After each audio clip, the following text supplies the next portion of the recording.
The high-intensity, quick-moving battlefield of our immediate military future calls for the replacement of an aging fleet.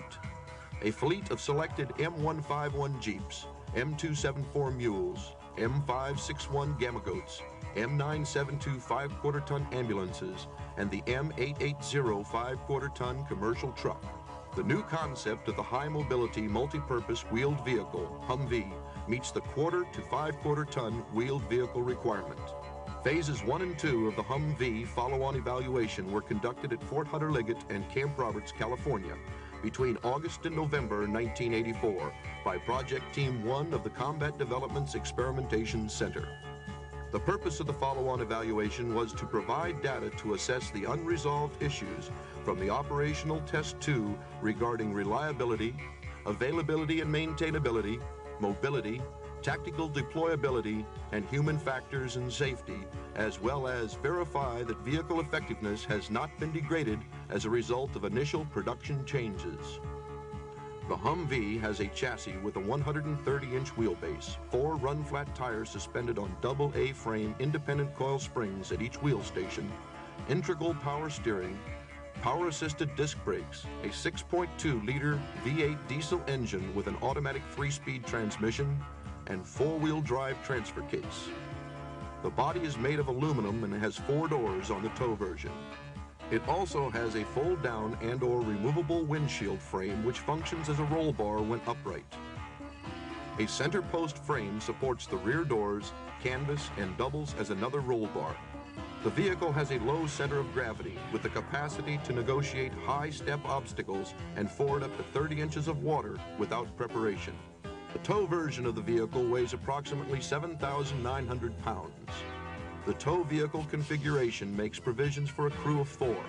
The gunner occupies the single position behind the tow sight, and the assistant gunner is located under the rear hatch where he can provide stored tow rounds and assist the gunner before and after each firing. During firing, the hatch is closed so that the tow can be rotated a full 360 degrees and elevated to 20 degrees or lowered to 10 degrees for target acquisition. The Humvee utility cargo weighs approximately 5,000 pounds and can carry payloads up to 2,500 pounds, including crews and kits. Provisions have been made to accommodate an S-250 electrical equipment shelter.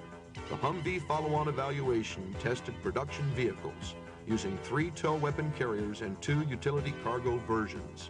For comparison of the Humvee's capabilities and characteristics with the Operational Test 2 results, the test involved typical user troops provided by the 101st Airborne, the 9th Infantry from Fort Lewis, Washington, and Marines of the 2nd Marine Division out of Camp Pendleton, California. These troops operated and maintained the vehicles.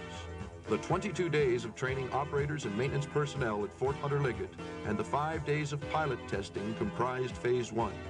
Phase 2 included 52 days of mobility testing over Middle East type terrain, utilizing a similar course developed for Operational Test 2.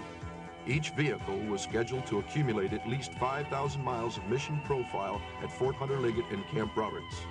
Side tests included operating with various combinations of 2 tires flat, using night vision aids, fording up to 30 inches of water, plus towing a howitzer and a loaded 3-quarter-ton trailer. Also, 5 events were conducted at Camp Roberts with crews wearing MOP 4 clothing and equipment. Additional testing, or Phase 3, was simultaneously conducted for 15 days between November 19th and December 14th, 1984 at Fort Knox, Kentucky, and at the Naval Amphibious Base at Coronado, California.